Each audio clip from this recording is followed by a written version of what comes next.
people are all gone. My sisters are all dead, and we had a good time out here when we were growing up. So who is left in your family out of all the Only whole? me and Porky. Just you and Porky. How old's Porky now? Oh, he's about 75, 76. Well, he's in good nick, isn't he? Yeah, but his eyes are bad. Yeah. 16 in our family. Yeah. And then I had 2 stepbrothers. That was Dad's first marriage. Right. What happened to his first wife? She died at childbirth. Did she, with her third kid? Right. So your mum was good at it to have... Yeah. She must have lost a couple of babies along the way, over stillbirth? Well, she lost one stillborn, one boy, and then another little girl, she died. She got a tumour on the brain. Oh, right. And I couldn't do nothing about it, and she died when she was 12 months old. Where are all these kids born? Oh, mostly in Bellingen Hospital. I wasn't. There was me, my brother Dick, and another, I think Porky. We were all born at home, like. I was born up at Cleansor, up near Red Rock, and they were born at home, the other 2. So why were you born up at Red Rock? Oh, well, my mum used to go up there Easter time, you know, on holidays, and she was pregnant at the time with me, and that's how I come to be born up there. But they brought me back in. I'd done all my young days here. We go up and have a look at the school you went to? Yeah. Righto. Oh, well, it's not a school, you know, more people living there now. Okay, so where are we now? Oh, this is Sharps Creek, Morban. Oh, yeah. What they call Sharps Creek here. You want to show me the view from the bridge? Years ago, oh, this is a cement bridge now they put here. I didn't know that. What did you think was here? I thought the old wooden one was still here. Oh, I never knew that.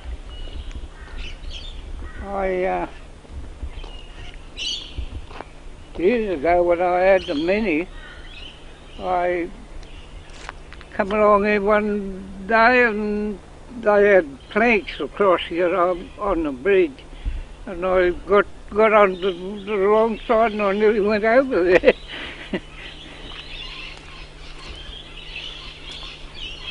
Oh, the tide's coming in. This is tidal up here. Yeah. Used to be good fishing in here. What kind of fish would you get? Oh, brim, blackfish. Just there I seen bucket sharks. Right there. Come on. How big is shark? Oh, about 5 foot long. Really? What'd you do? Oh, we used to go shooting mullet and that. And we shot the shark there. Oh, we about this long. Really? Did you shoot him? Yeah. What with? 22 rifle. Right. Did you kill him? Yeah. And then what'd you do with him? Ate him. Ate him. See, I seen a flathead one year. They were travelling, and they were just like that right across the creek, right up here. So would you net them or what? That's the only way you'd catch them, because I couldn't catch them with a line. They wouldn't bite the line. Right. So how do you carry a 5-foot shark home? Hmm? How do you get a 5-foot shark home? Oh, well, we used to just skin him there and slice him up. Right. And carry him in the bucket that way. Where's Tommy? And I'd go, oh, he's at home. Or sometimes I'd say, he's gone fishing. And they'd go, the fish are biting, drop everything, and they'd all disappear. If Tommy went fishing, it was the signal to go fishing. If Tommy was home, they weren't biting. He taught most of us how to fish, I think, one way or other. Uncle Tom? Yeah. Right. He's the master fisherman of the family. And 9 times out of 10, if you went with this man, you'd come home with a feed of fish. Were they good pupils, Uncle? Oh, yes. One day there, I suppose I shouldn't. Me and Raymond went fishing. And that's when I used to drink. We went up there to I had a bottle of rum with me, half a bottle of rum, and I was drinking. I fell out of the boat, and I had rubber boots on. When I got in the boat, took the boot off like that, tipped it up, the whiting like that fell out of the boot. Or why did you start drinking, or just... Oh, well, it's just, I got in with other people, and, they were boozers, and they just said, well, come on, why don't you have a drink and all this, and, well, that's how it happened. Like, I just started off and kept going, getting worse and worse all the time, and then I got that way that I used to get the shakes down the pub there, and I couldn't pick the beer up off the counter. I'd have to get down like this and drink it off the counter, and once I had that beer, the shakes used to go away from me then. So what got you to stop in the end? What happened, I started taking blackouts, and I went down, and I used to stop over on the hill over here, there used to be a house over there in Paxton's there, and I went down there and I took a blackout, and I was out for full, up to 7 o'clock, and 1 o'clock this morning I came to. So I thought to myself, well, it's time I give it away, which I did. So when you see young couriers going down to the pub now or buying booze, what do you think? Well, I tell them what I went through. Or my life, what I was drinking and all that, and I tell them, but they got to learn themselves.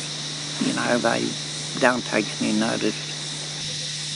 I'll tell you another thing, I never smoked either. Never smoked in my life. I used to try and smoke. I'd have a couple of puffs and that would give me a bigger headache than what the grog would. And when I used to get the urge to, I used to carry them boiled lollies around with me. As soon as I'd get the urge to drink, I'd just put one of them in my mouth and suck it. I was picked out for one lady down in Kempsey. She died. She's dead now, but I never ever got married, so it didn't make any difference to me. Did you ever meet her? Yes, I've met her a lot of times. Right. Honky, they called her. Yeah. So how old were you when you first met her? Oh, I'm in my 20s, I suppose. Right. We used to get around together or not, but I had no intention of ever getting married. So is there anything in your life when you look back on it now that you would like to have done that you haven't done? Not really. No, the only thing, I wished I had given the grog away earlier. Right.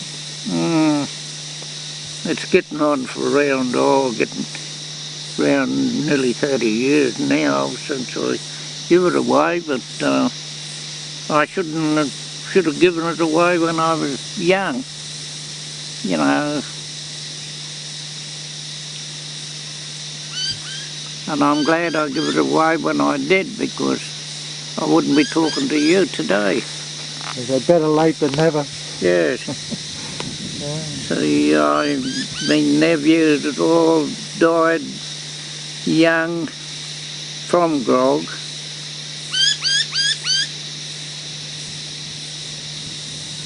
When you hear a bird chirping like that, at the same time as you talk about your nephews, do you have any sense, like I've seen some Aborigine people, that they think that, they talk as though the birds talk to them? Like, do you find that in your life? Is that part of your life? No, not really. You don't have that connection? No. I get wild, I get furious with this fella singing out here all night, singing out the coo bird. Okay. Oh, gee, gets on my nerves. They sing out all night and then all day. He was singing out a little while ago there. What sort of bird is it? He's a black bird, a bit like a crow, but he's got a forked tail. And cooey bird, they call him. Oh, a currawong? No, cooey. Cooey. He's cooeying. Yeah, and he does it all night? All night. I went down to Sydney, see, and a couple of weeks ago, and blow me dead if there was one fella down there wasn't there all night down there. Just like if he followed me. Do you think maybe he's trying to tell you something? Oh, well, I reckon he's a storm bird. You know, he tells you storms. Could that be true? Oh, well, could be.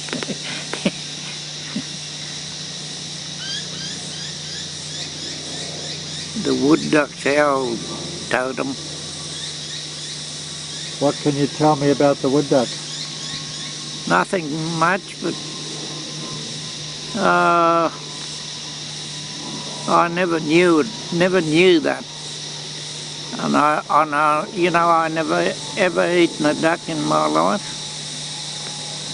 I've cleaned plenty, I've killed them and cleaned them for different ones, but I've never ever eaten a duck.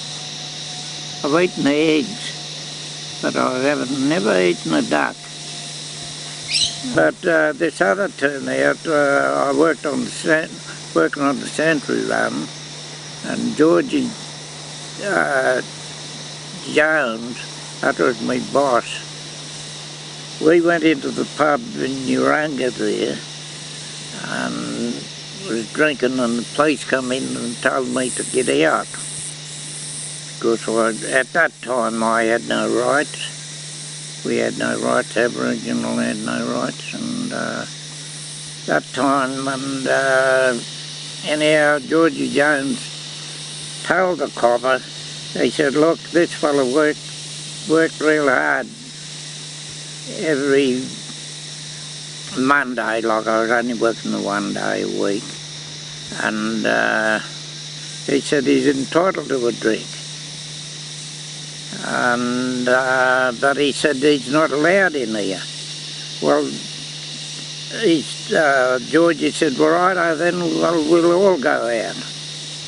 And oh no, he said, you're all right, you can drink. And anyhow, they ended up letting me stop there and have a couple of beers with him.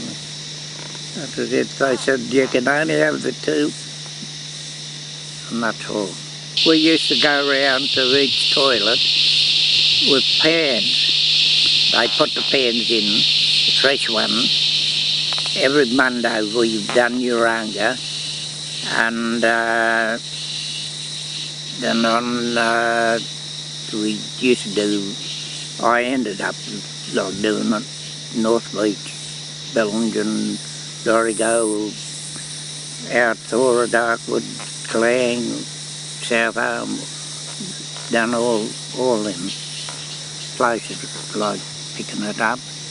And you had pans, and they had lids on it, and they had big springs, and you had to pull the springs down with a shillelagh. They called it a shillelagh, and you pulled the springs down, hooked it up, and that's put the lid on the pans. Tell you some things happened to me when I was on that. Down there at Urunga, there's a place there. I was drunk. I was drunk this day, and I shouldn't have been working. But I had to go to work, and I was walking up the hill, and I had the pan on me shoulder, and it was half full.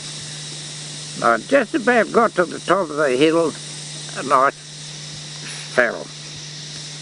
And I rolled right back to the bottom of the hill, and the pan behind me. Oh, gee. They had to bring me home and get me brother to go and finish the day off. I went into one toilet there, and this young girl was in there, and I didn't know, see, the toilet doors half open, and they told me like to go straight in any time the door's not locked and that. And she would just stood up and was just ready to pull her pants on. And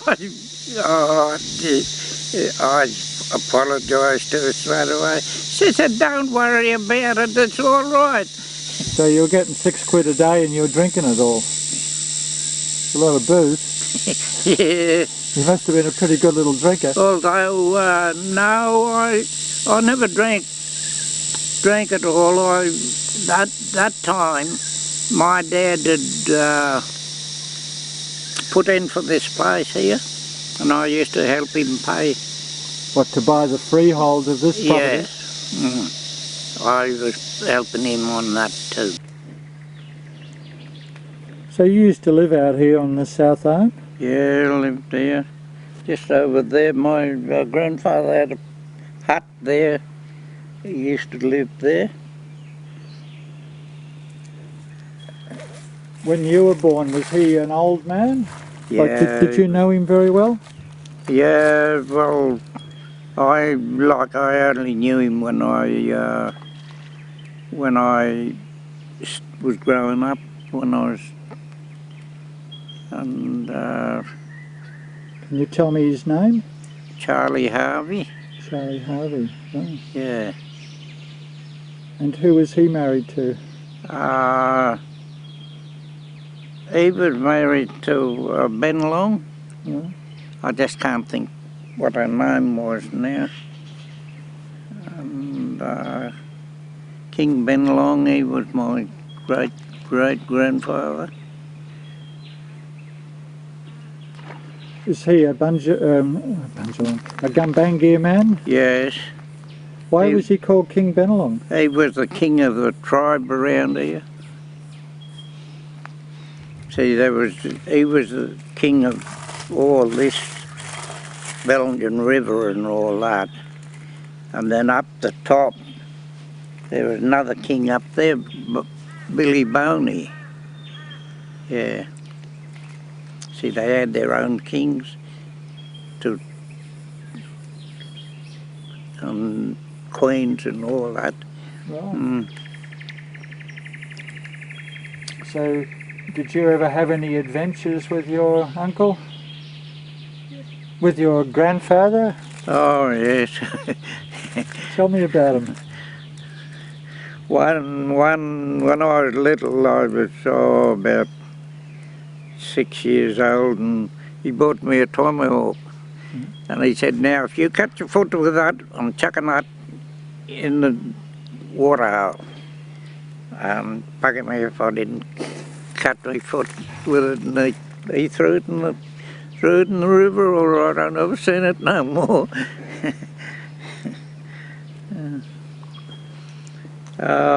Many a time, one day I was arguing with the other kids. We was all arguing.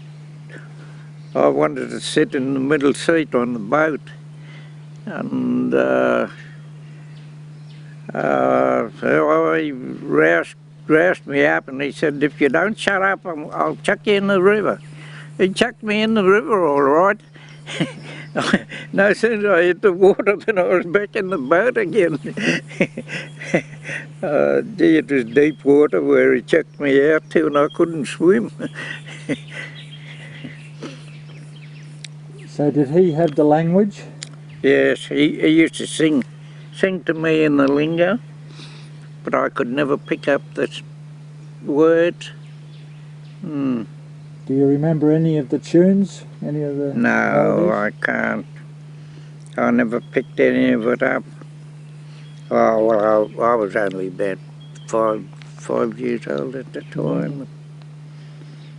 And he had the hut what he used to live in had a bark roof on it.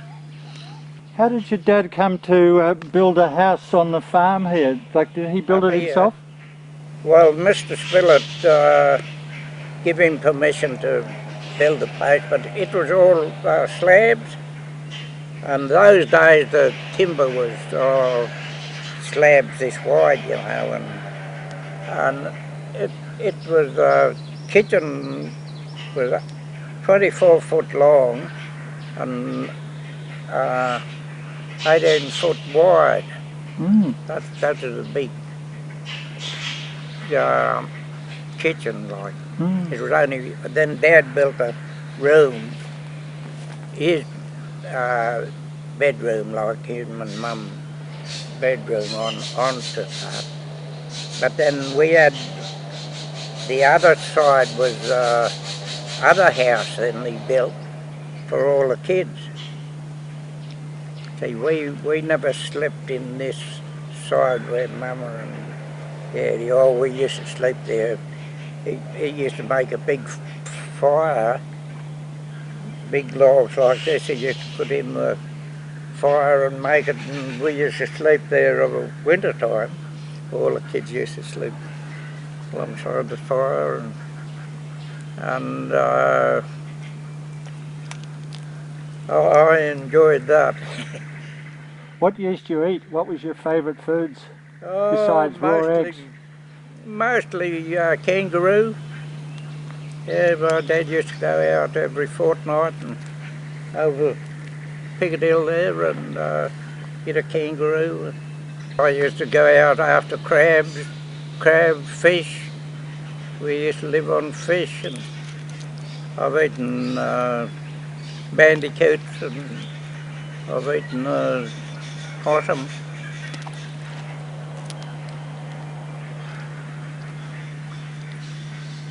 Oh yes, we got along all right, and I reckon if a lot of the Aboriginal people these days got back onto that kangaroo and that, they'd be better off.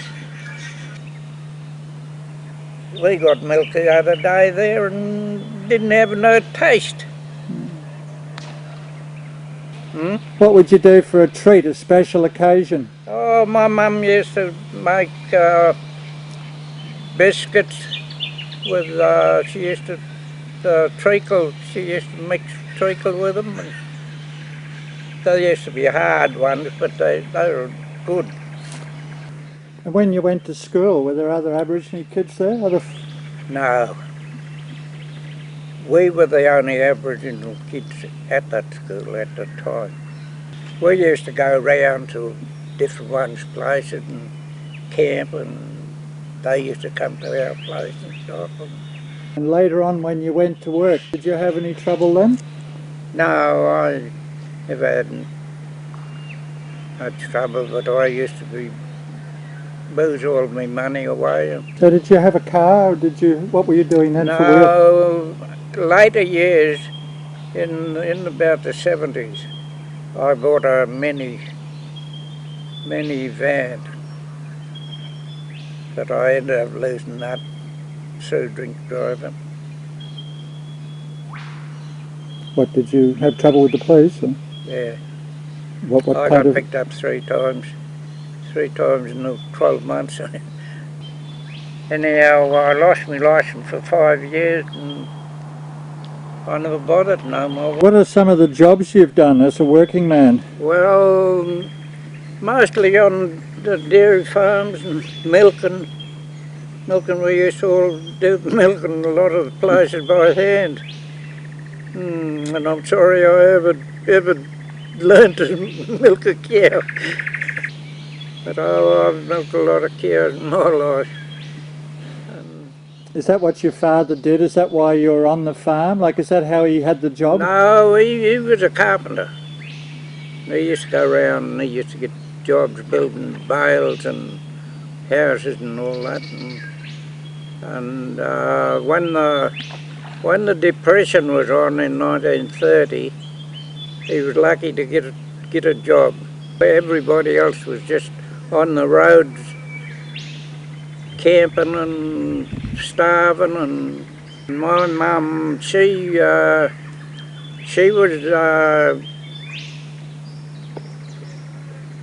getting the order tucker from the police station. That was when the Depression was on, and she was the only one could get it. Nobody else like in the family could get it. I had another uncle Dick. They used to call him Kellogg. Kellogg's. And he used to make a big circle like that, and he'd put a mark across the middle of it like that, and he'd stand on one side, and then he'd ask anybody that if they want to step in there. Anybody stepped in there, he'd knock them every time. He could fight. Oh, gee. Oh. My grandfather used to live over there. He used to garden there. Oh, yeah. In that corner there. Did he have a family? Yeah, well, that was my mother. That was her father. Right. Yeah, she had 4 girls and 2 boys. Do you reckon you could find any where he used to live? 4 boys and 4 girls was in that family. Really? No, it's all growing up there now. You wouldn't be able to get in there. What was it called again, the tune? You left her alone, went round through the years. All that you've left her are just heartaches and tears. Kiss her old brow, whisper softly and say, Mother, you're like an angel and I love you. Wow. Thank you. Do you have a name for that song? Oh, I forget what the name of it is now. Mother, you're an angel, I think. Yeah, is that how you think of your mother? Oh, yes. I had a lot of time for my mother. I stopped her there right up till she died. Did you? How old was she then, Uncle? She was about in the 60s. She was a lot younger than Dad when they got married. He was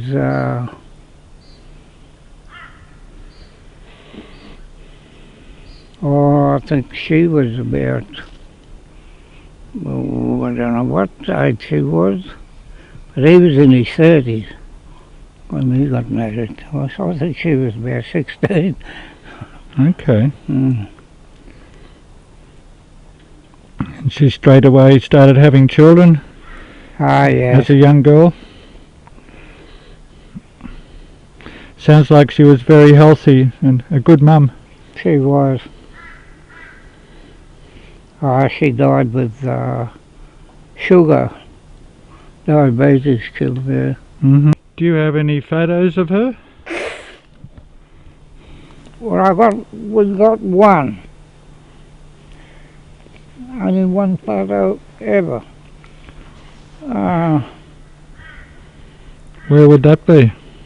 No, I don't know where it's got to. I had it over there, but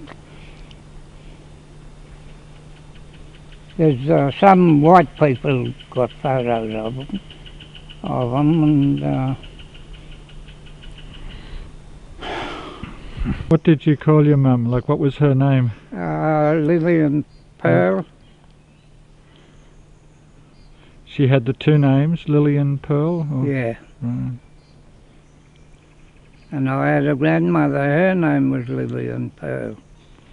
Right, did she live That's here? my dad's Oh, mother. Where did she live? She lived up here with us too.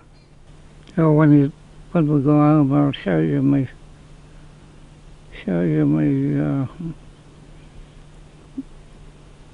photo when I was 18. Right. You just don't think to take pictures, you think you're just going to have them forever. Yeah, isn't The it? person Isn't it the themselves, you way? know, that's... Can you come a bit closer to me? That's good. Just It's the always light. too late when you want the photos. Yeah. They're always gone. So I'm glad we got to take heaps of Uncle Tom. So My neck how did as well. Porky finish up coming into your mum's life? Uncle Porky, he lived with us. He's always lived... when I was growing up, Uncle Porky lived down at Penrith, out the back of Mulgoa, actually. Right. Mogo, and not Mulgoa, wasn't Uncle Tom, yeah. He lived there, so we didn't see him. We seen Uncle Tom more than Uncle Porky growing up, because he lived down there and worked. And then he come home and lived with us, eh, Uncle Tom? Yeah. He just come and just stayed with us after when Dad Oh, well, died. he worked on the railway for a long time. Porky did. He sort of moved onto the farm And, after Dad died. First he started off, and then they found out that he was too young to work on the railway. They put him off. And he was only... And he's always lived up South Arm then, up where you... Yeah. Did you go up South Arm? No. Well, Uncle Yeah. Porky's always lived up there, hey, Uncle Tom all this time, and then sort of when Dad died, he come and moved onto the farm with us and looked So where was after your the dad rest of from? us. He was from here. He was a local bloke. Yeah, my dad, yeah. Yeah. Yeah, they were all born up South Arm. Right. Yeah, Dad and Uncle Tom and Uncle Porky and all So, his family. Tom, sorry, your dad was a brother of Uncle Tom's? Yeah. Yeah. I've lost his name. Richard. Richard. Yeah. Right. Yeah. Okay. Yeah, so, yeah, they had a big family. Yeah. How many was in your family, Uncle Tom? 14? Hmm? How many kids in your family? There was 14 in our family and 2 stepbrothers out of 16, There you go. all Right. told. Right. Because your dad had married 8 boys and 8 girls. before, right? Yeah. Your dad's first wife died Yeah. after she'd had 2 children. She died of childbirth. Died in childbirth, right? Okay. Oh, oh, got a pretty big family. God, This that's a is, lot. That's one nice one of this too, Uncle Tom. Go on, very good. There you Uncle Porky, see? This is... So why is it so hard to get a picture of Porky? Uncle Porky, Piccoli. Uncle Porky's always been camera shy, eh, Uncle Tom? Yeah. Uncle Porky don't get photos taken for nobody. Has he ever got any? Yeah, if you snap him when he's not looking. No. Uncle Porky is the baby of the family. All his friends and that, where they've had photos themselves at home of him, so they put them all in an album for him. But was that for a 60th birthday or something Well, like that? Or? One of them. It was for one of them. Yeah. One of the birthdays. Glenn Martin, Oh, yeah. and he worked on... He was a timber faller. And he gave me that photo, and so I kept it. Big log. Hmm. No, not wrong.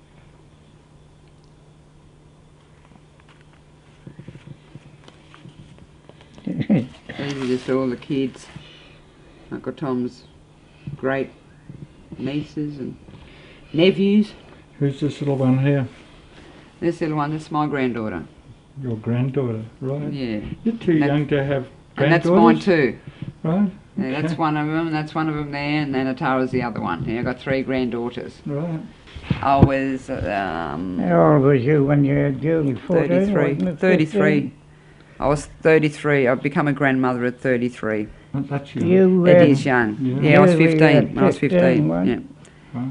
Yes, but yeah, Mum and Dad helped me rear her up because I was only young. Went back to school. You were 15 when you had the... Yeah, right. yep, and my mum and dad helped me rear her up. I went back to school. Did Come you? home, yes. to help. Right. Yeah, they Did helped you me look stay after in the baby. school? Yeah. What did for you... What a while year? after that, oh, well, not much after that because I wanted to come home and look after the baby. Yeah, yeah, good School on you. anymore, so. Must be Do between you you and own- Uncle Ted. You used to look Yeah. after me, so I must have been your favourite. Who was Uncle Ted? This is one of your brothers? No, he was a fellow that I reared up when when I all got poisoned up in Fernmount there. He was one of the babies, and Daddy and then mother and father got him when he was a baby and raised him up. How's Okay. that, eh? What was the poisoned thing? Tell us about that.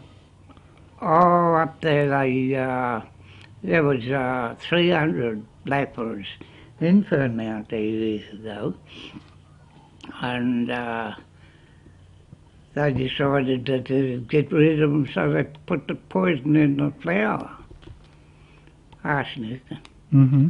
and see the babies, they never ate it, that's why they, Survived, eh? Survived. The babies, yep. So how many would have died, do you reckon? oh, well, they reckon there was only 6 died, but I reckon there was more than that.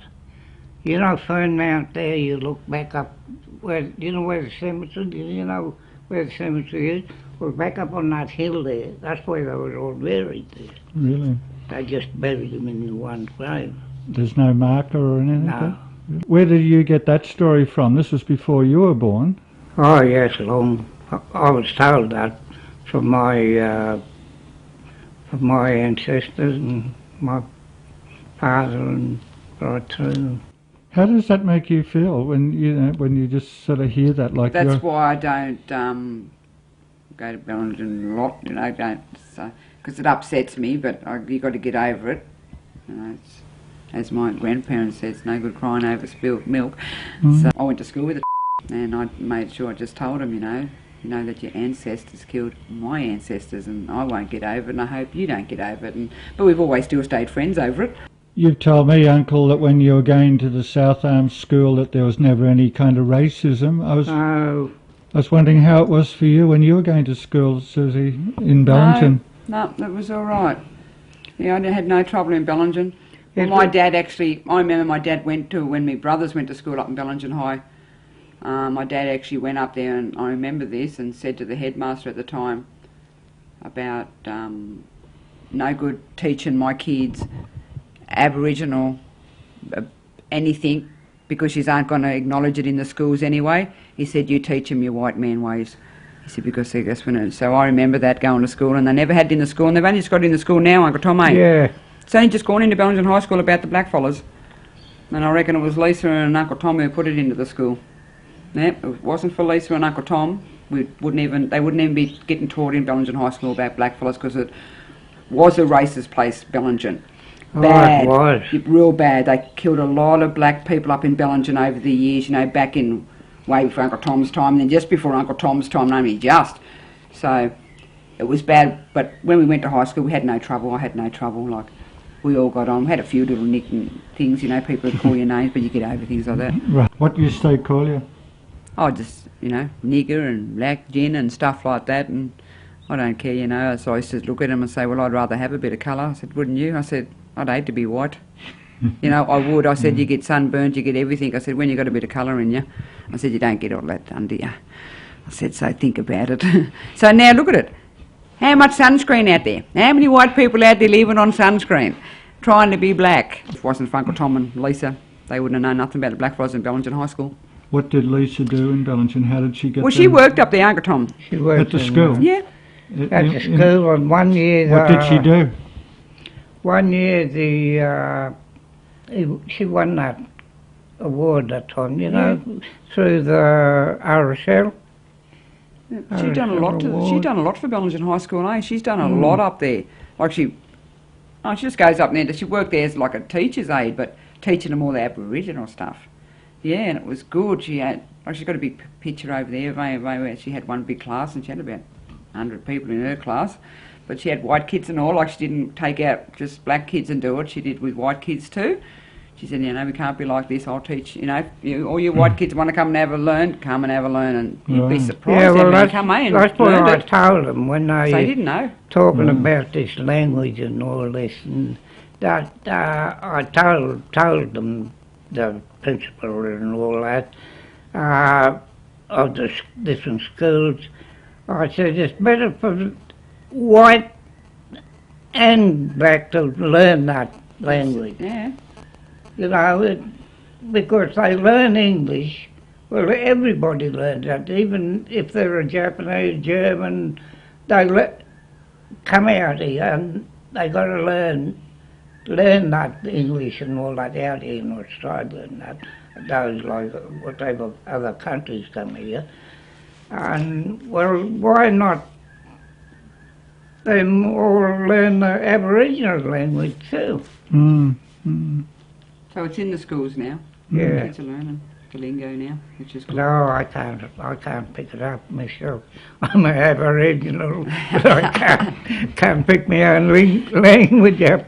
When Mum and Uncle Porky get too old to live out the farm, this house is for them. Right. For Mum, Uncle Porky and Uncle Tom to live here, and I'll go out and live on the farm. Oh Right. yeah, I'd love to. I can do it. I've always lived out there before I lived here, Uncle Tom? I've always lived on the farm too. I'm the only child that never left. Like, out of all of us kids, I never left the farm. And I brought my kids up on that farm too. I brought my kids up on that farm with no electricity. Yeah, my kids can do without electricity either. They're the only ones know. None of my nephews know, and all my brother's kids, they wouldn't know how to do it. But I do, and so does my kids, because I brought them up. Yeah, yeah, at the farm, and I was the only child out of all the kids that's always stayed at the farm. I never left Mum and Dad. I went away and had kids and still come back to Mum and Dad. Yeah, I was the one that never left them. I stayed with my mother right up till she died. I've been told that you're probably the oldest Indigenous man on the North Coast. Yeah. Yep. Would that be true? Yep. Yeah. Yeah. So how old are you? 85. Today on July the 10th, 3rd. 2009. Yeah. He's 85 and 3 months. 85 and 3 months. Yeah. Oh, well, your mother's doing well. Yeah. Too, you know, she's in her 70s. Yeah.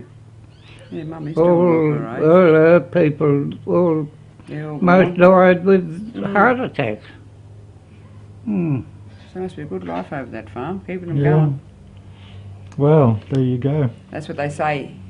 But I'll tell you what, when You're I younger did, in Urunga, that's the saying here. You're You're younger in Urunga. I was watching a show on the telly one day, and there was this lady down at Maroubra, and she was doing bridges. Did you see that? That is my cousin. Is that the biggest one you've ever made? Yeah. How many have you made? About 7. Right. So you've got enough to go over the harbour yourself.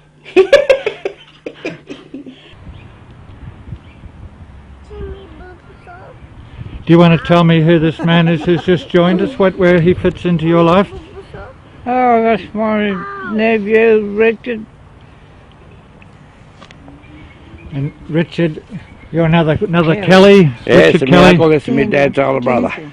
your dad's older brother. Yeah, Wow. So what does that mean to you? a hell of a lot. I wish my dad was there, but we still got Uncle Tom. He's how older we got here in the valley now. It's the only elder we got left. Right. Out. So when Uncle Tom passes on, who will be the next elder? Who takes the role? Who moves into that I job? don't think there's not a lot of people rushing to jump in his shoes. We don't want him to leave us. No. Yeah. It's just not, I don't know. It'll happen. Somebody will step up and take his place, but until that happens, there's no rush. Right. No, we're certainly not trying to see you off, Uncle, are we? No, we're not giving him We need you. We're trying to keep him as long as we can. The Aboriginal male lifespan has been put, not by us, by the greater part of Australia, to about, I think it's been lowered to about 49 now. Well, So both me and Uncle Tom have passed our years by dates. so how old are you? I'll be 54 in the next Oh, okay. I didn't realise you were that old. You're doing very well. I try to look after myself, follow a good example. So, what do you reckon? Does he look after himself? Oh yes. All I'll that make good sure he fish does. and stuff we used to eat. All the way? Fish, good food, good bush tucker. Aboriginal families seem to have we've got a close-knit tie from the eldest to the youngest. And I thought it might have been a bit of a shock for her to blend into the family, but having Aboriginal brothers, she fitted straight in. Yeah. There was nothing out of the ordinary for what she was used to before. Yeah. So, do you think the culture's going to maintain that as these kids grow up and have, Well, I hope to keep it there because it's what keeps us strong. Is that family unit. Right. And we can control the young people a bit better that way. They're not getting in so much trouble. Nowadays you get away from that family culture and they get let loose on the street and they're in trouble, they're in jail, they're in police stations. When we had control of them with the family unit, we didn't have half that problems. Right. So what's gone wrong? I think there's respect for the elders and stuff like that's starting to slip. Right. It's just that modern day culture, they're starting to pick up, and Americanism, they're all getting around with homeboy shorts and trousers on and dressed up trying to look like somebody they're not. And mixing with wrong crews. Yeah, it's just kids, I suppose, being kids. Do you see any opportunity for a young Gumbaynggirr man to grow up and to be initiated or grow up in the culture more? Yeah, they're trying to do some of it by getting some of our culture back in line with language centres and that they're doing, like over down Barker and stuff like that. And it's getting young people involved again because they're starting to want to learn their language. It's something we nearly lost completely. And there are a lot of interest in the young people now of like getting their culture back. Mm-hmm. And it's really good for what the elder people are doing there for them now.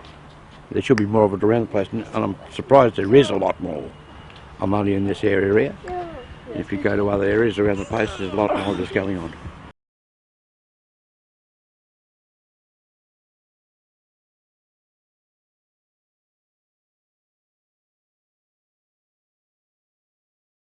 Welcome, Tom.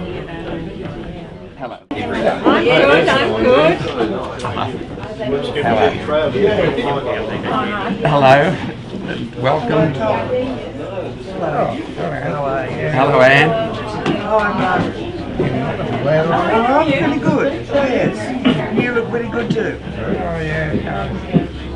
Hi, Uncle Tom. Hello. See you. Hello. How are you going? I'm good. How are you? No, not too bad. Each player for the opening ceremony at the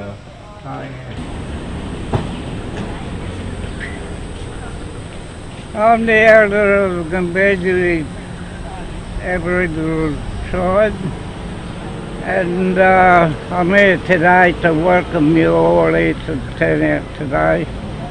Thank you very much. Thank you, Tom.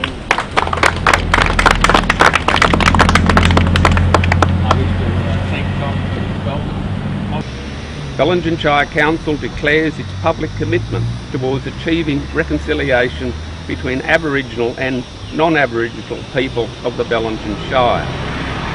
Bellingen Council recognises and acknowledges that the Gumbaynggirr people as the traditional custodians of the land of which the Bellingen Shire is a part. There for all time.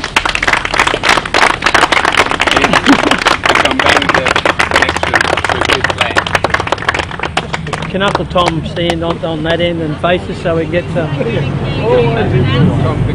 turn? I think there are some people wanting to take a photograph there. Always wondered.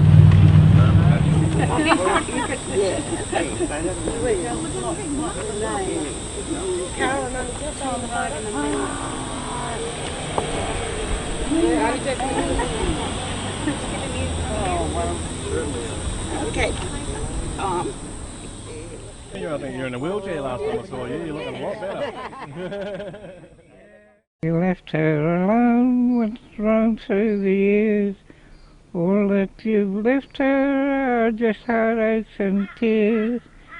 Kiss her old brow, whisper softly and say, Mother, you're like an angel and I love you.